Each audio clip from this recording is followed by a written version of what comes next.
Hello बच्चों, welcome to एमन centre. आइए आज हम उसी के आगे देखते हैं। इससे पहले हम लोग पढ़ चुके हैं संवरक नियम पूर्ण संख्याओं के लिए और पूर्ण संख्याओं के लिए क्रम विनिमय नियम। अब आज पढ़ेंगे पूर्ण संख्याओं के लिए साहचर्य या सहचारिता नियम। तो इसमें उसी प्रकार चार संख्याओं के लिए पढ़ते थे: योग, व्यवकलन, गुणन और भाग। तो सबसे पहले हम योग के लिए देखते हैं। योग, एडिशन। इसके लिए देखेंगे तो सबसे पहले उदाहरण 3 में अगर 2 इनको अलग जोड़ते हैं और 4 को फिर अलग कर देते हैं तो 3 और 2 मिला के कितना हुआ 5, और उसमें 4 जोड़े तो हो जाता है 9। ये भी पूर्ण संख्या, ये भी पूर्ण संख्या और ये भी पूर्ण संख्या, तीनों पूर्ण संख्याएं। तो आया क्या, एक पूर्ण संख्या उत्तर। फिर अगर हम 3 को अलग जोड़ते हैं और 2 और 4 को इनको एक साथ जोड़ते हैं तो 3 + 4 2 मिला के 6 बराबर, तब भी क्या है 9। ये भी पूर्ण संख्या, ये भी पूर्ण संख्या, ये भी पूर्ण संख्या, आया क्या, एक पूर्ण संख्या। और भी एग्जाम्पल ले लेते हैं, जैसे 0 और 2 को एक साथ हमने जोड़ा, फिर उसमें से 3 और जोड़ दिया तो 0 और 2 को जोड़ेंगे 2 + 3 तो हो जाएगा 5। ये भी पूर्ण संख्या, ये भी पूर्ण संख्या, ये भी पूर्ण संख्या, आया क्या, एक पूर्ण संख्या।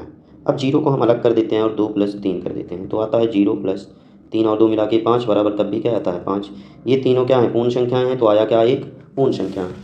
तो हम अतः कह सकते हैं, अतः 3 पूर्ण संख्याओं के लिए योग का साहचर्यता या योग का साहचर्य नियम क्या है, सत्य है। अगर 3 पूर्ण संख्याएं a + b को अलग जोड़कर c उसमें जोड़ दिया जाता है तो बराबर होता है a को अलग करके b + c एक साथ जोड़ के। जहाँ a b c ये सभी क्या हैं, ये हैं पूर्ण संख्याएं। क्या हैं, पूर्ण संख्याएं। तो ये होता है साहचर्य नियम, वो भी किसका, योग के लिए। और किन संख्याओं पर, पूर्ण संख्याओं पर। नेक्स्ट देखते हैं, सेकेंड नंबर योग हो गया, तो अब आएगा व्यवकलन, सब्सट्रैक्शन। अब इसमें भी देखते हैं उसी तरह उदाहरण के माध्यम से, जैसे 4 में से हमने 3 अलग घटाया और फिर उससे घटा दिया 2। पहले कोष्ठक वाले को हल करेंगे, 1 - 2 बराबर आया -1। फिर हम 4 को अलग कर देते हैं और घटा देते हैं 3 - 2 इसको अलग करके, तो आता है 4 - 1 बराबर 3। अब यहाँ से एक पहले में ही ये देखा कि यहाँ क्या आया, पूर्ण संख्या नहीं आया, पूर्ण संख्या ये नहीं है।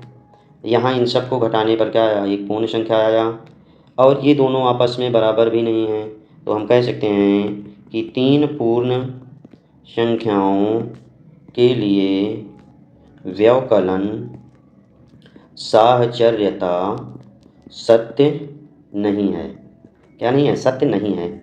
अर्थात हम लिख सकते हैं कि a - b - c does not equal a - b - c।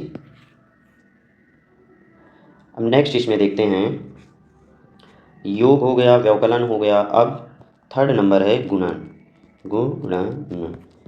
English में मल्टीप्लिकेशन। तो इसके भी उदाहरण के माध्यम से देखते हैं, जैसे 5 और 4 का कोष्ठक में अलग गुना कर लिया, फिर गुणे 2 कर दिया। तो इसका अलग गुना किया, 5 चौक 20 गुना 2 बराबर 20 दूना 40। पूर्ण संख्या, ये भी पूर्ण संख्या, ये भी पूर्ण संख्या, आया क्या, एक पूर्ण संख्या। फिर अगर 5 को अलग कर देते हैं, 4 और 2 को एक साथ गुना कर देते हैं तो 5 × 4 दूना 8 बराबर 40। ये भी पूर्ण संख्या, ये भी पूर्ण संख्या, आया एक पूर्ण संख्या, और ये दोनों बराबर हैं, ये भी देखा गया। और भी एग्जाम्पल ले लेते हैं, 1 का 2 में गुना किया अलग और 3 का इसमें गुना कर दिया, तो 2 × 1 = 2 और गुना में 3 बराबर 6। फिर 1 को अलग गुना कर दिया, 2 और 3 को अलग गुना किया, तो 1 × 3 दूना 6 बराबर आ गया 6। तो यहाँ भी पूर्ण संख्या, ये भी पूर्ण संख्या गुना आया एक पूर्ण संख्या, ये भी पूर्ण संख्या पूर्ण संख्या आया गुना एक पूर्ण संख्या।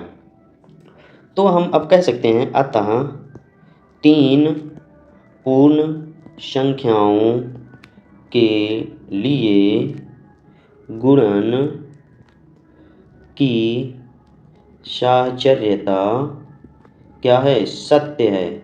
साहचर्यता सत्य है। अर्थात हम कह सकते हैं a × b में c का गुना किया गया तो बराबर होता है a × b × c। जहाँ a, b और c ये सभी क्या हैं, ये हैं पूर्ण संख्याएं। क्या हैं, पूर्ण संख्याएं। अब नेक्स्ट हम देखते हैं भाग। तो नेक्स्ट देखते हैं भाग, चौथा है भाग, डिवीज़न।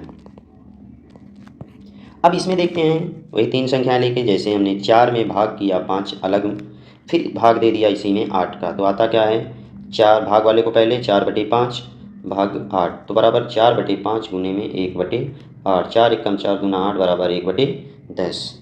फिर इसी को 4 भाग अलग कर दिया, 5 भाग 8 कर दिया, तो 4 भाग में 5/8 बराबर 4 गुने 8/5, तो बराबर आ जाएगा 5, 4 एकम 4 दूना 8 बराबर तो 8 चौक 32, 32/5। तो अब हम लोग देख सकते हैं कि यहाँ हमने पूर्ण संख्या लिया, पूर्ण संख्या आया क्या, पूर्ण संख्या नहीं है। यहाँ पूर्ण संख्या लिया, पूर्ण संख्या, यहाँ भी पूर्ण संख्या नहीं है। तो अतः हम कह सकते हैं, अतः 3 पूर्ण संख्याओं के लिए भागशाहचर्यता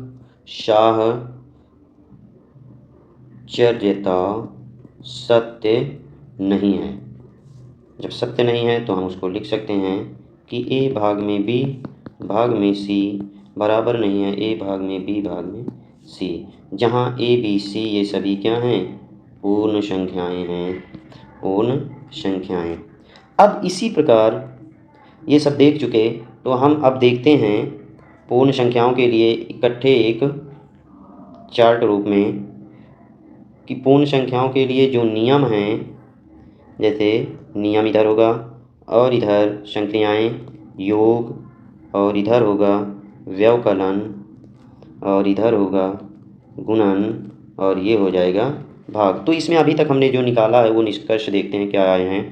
तो ये हो गया संवरक नियम, और ये हो गया क्रम विनिमेय नियम, और ये हो गया साहचर्यता।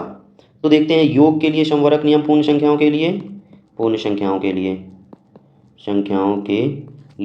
पूर्ण संख्याओं के लिए सत्य था, लेकिन व्यवकलन असत्य, गुणन सत्य था, भाग असत्य था। अब क्रम विनिमय के लिए योग सत्य था, व्यवकलन असत्य और गुणन सत्य, भाग असत्य था। साहचर्यता के लिए योग सत्य था, लेकिन व्यवकलन असत्य, गुणन सत्य और भाग क्या था, असत्य था। तो अतः हम कह सकते हैं पूर्ण संख्याओं के लिए योग और गुणन के लिए संवरक नियम, क्रम विनिमय नियम और साहचर्यता नियम या साहचर्य नियम सदैव क्या हैं, ये सत्य हैं। अब नेक्स्ट देखते हैं अगला जो आएगा वो पूर्णांक।